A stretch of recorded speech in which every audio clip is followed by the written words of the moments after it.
Obviously, we want to use a turkey.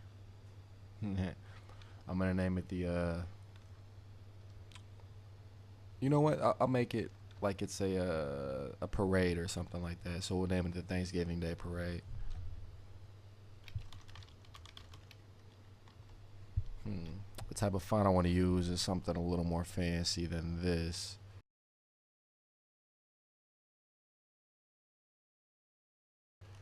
I think I am going to roll with one of the letterhead fonts, maybe, or maybe something like Quinn Caps. I think this is kind of cool. Maybe we'll use this. I don't know.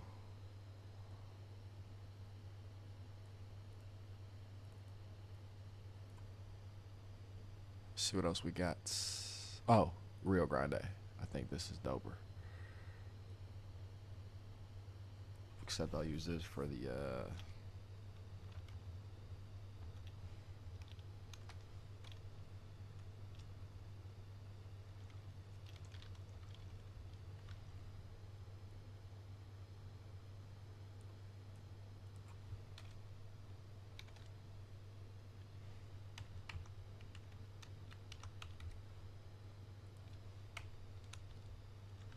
it's the date here.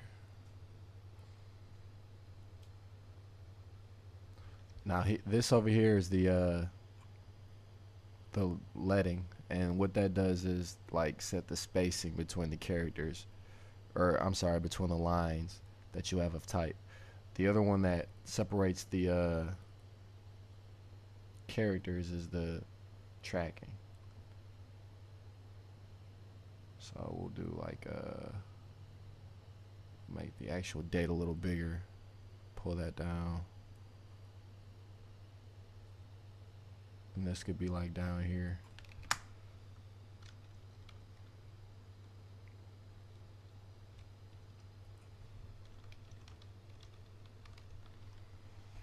Thanksgiving.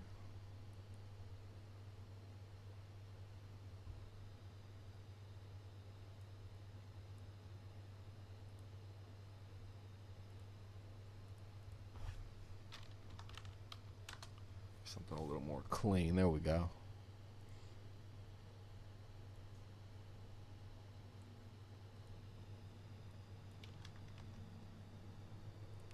We're gonna make it all caps here. Header should always be in bold, I'd say.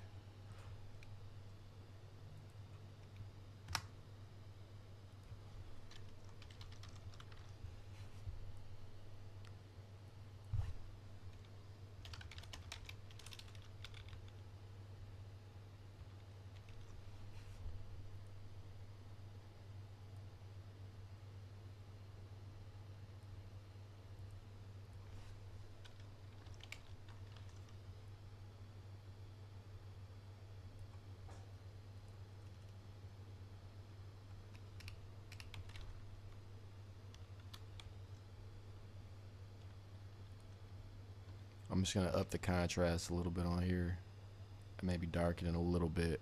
I like high contrast stuff. Okay.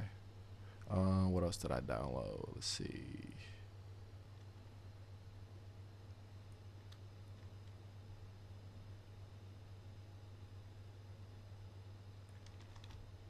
Make this a little smaller.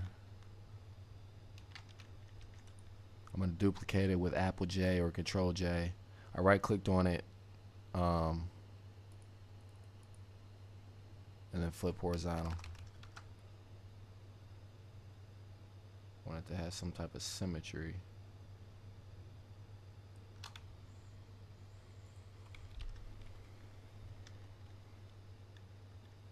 And I'll just merge these. You can pull this all the way down to the bottom.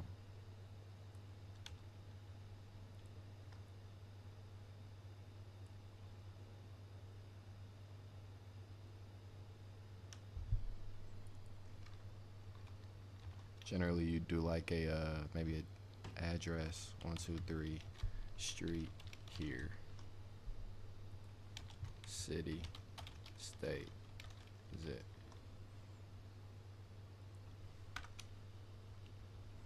doesn't have to be that big because the address, although it's important, it's not like the information that needs to be like bam right in your face. So it could be like that big. That's fine. Switch up the colors a little bit. Give it like a Thanksgiving feel.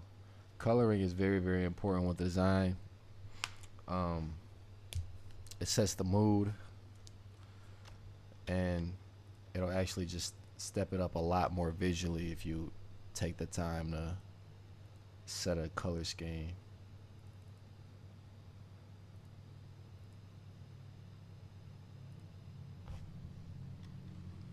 Here we can have like greens and yellows, and typically for like a Thanksgiving design, I would go with warmer colors. Like autumn is like, you know, the colors of leaves is like uh they turn red and orange and all these different colors.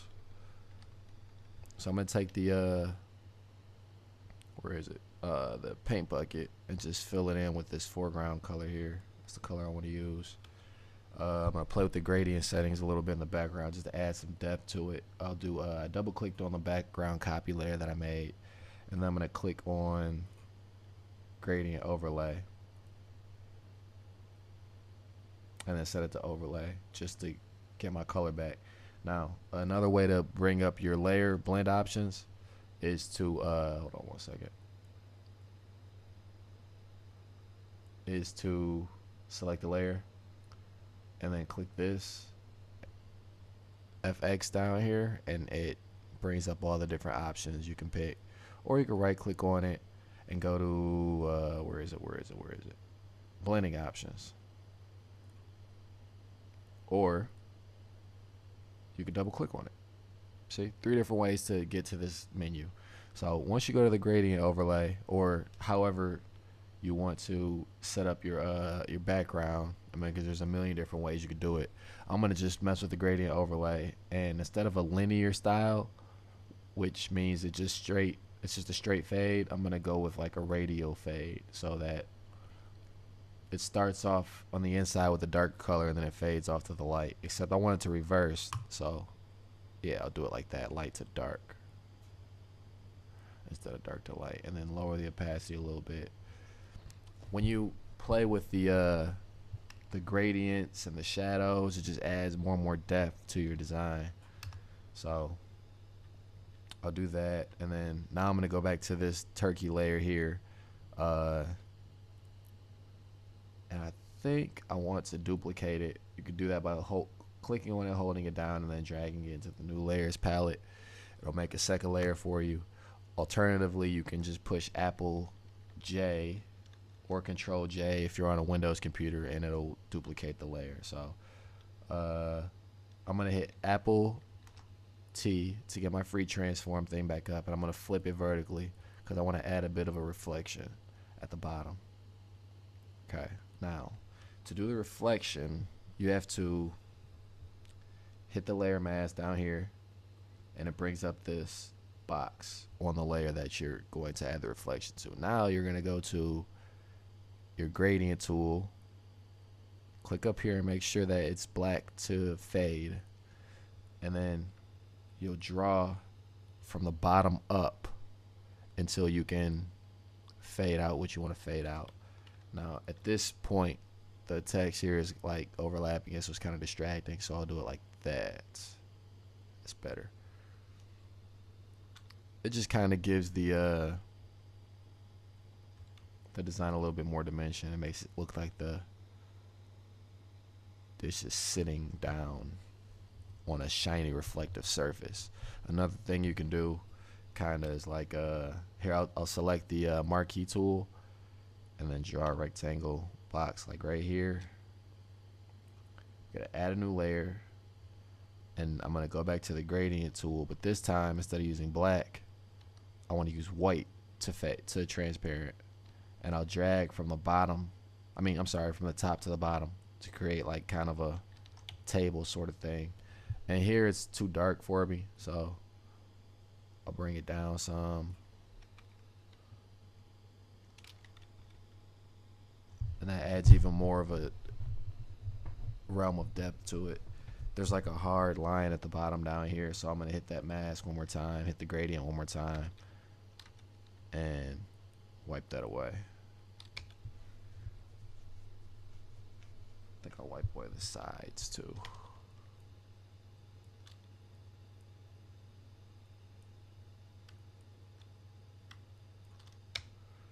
Okay.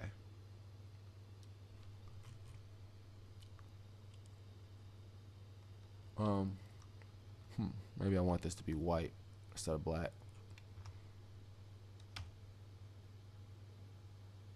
Nah, I think I'll stick with the darker colors, but instead of black, I'm gonna use like a brown. And then set it to multiply just to get it to be a little darker. There we go. I like the way that looks. Okay. Okay, now at this point, all right, here you see there's a lot of white. You can get rid of that two different ways. The easy, simple, quick fix is to set it to multiply.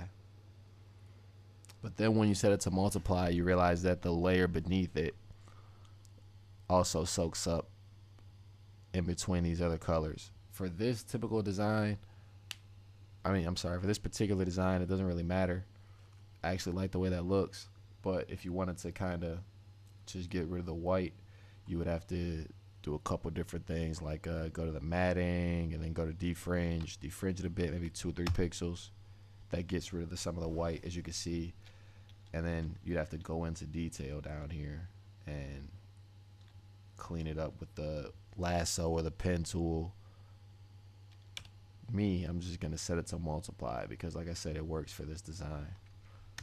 It still blends pretty nicely. Now the more I look at this, the more I'm starting to dislike it, so I'm just gonna get rid of that altogether. I think I like it better like that. I'm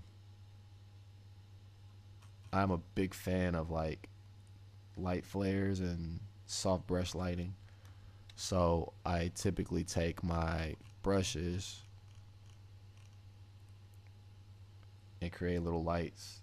I always make a new layer, set it to scream, just to bring out a little more oomph in the design. You know what I mean? It gives it a little more of a flair, a little more pop. It just makes it stand out as opposed to other designs. So we'll do this in a few different spots.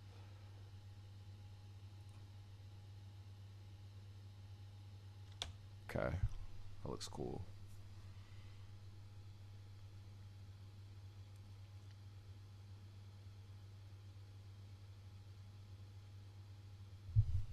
I will do like some key points that'll stick out to folks. I don't know. This isn't a real poster, so I'll just make some stuff up like all you can eat.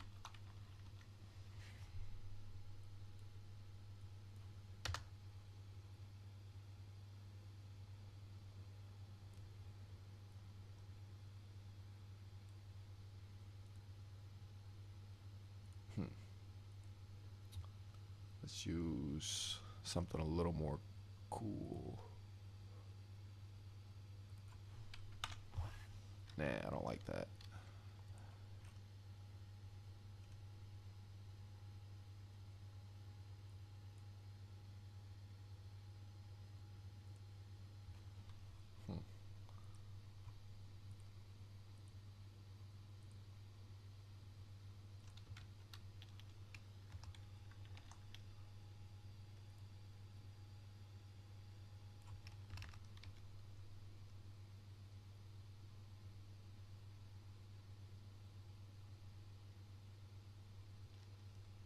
Let's move the address down here.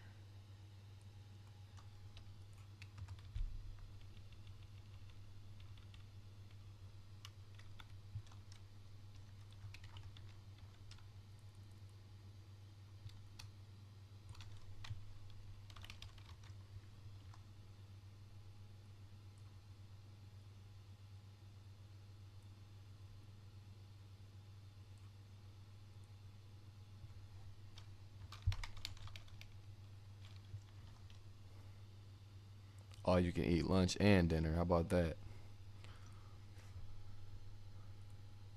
I wish this actually was happening.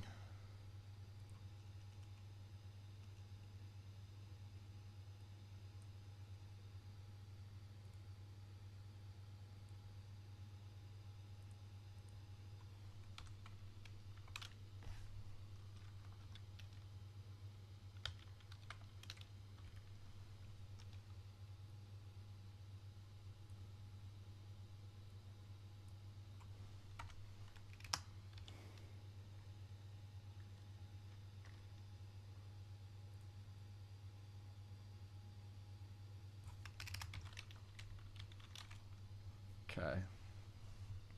So now we got the premise of the information.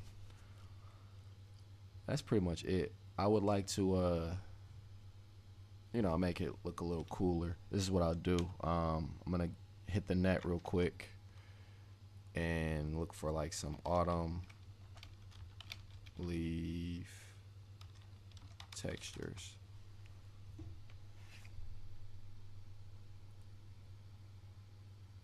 Textures a lot of times really make or break your design.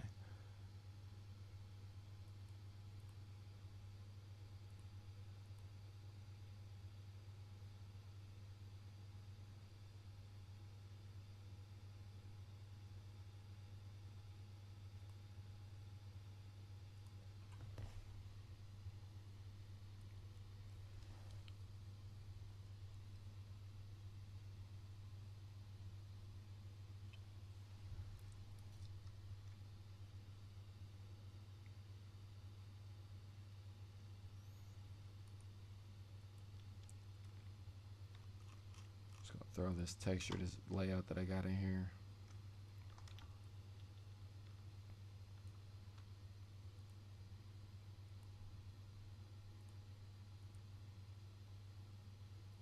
Set it to like maybe 40% looks good.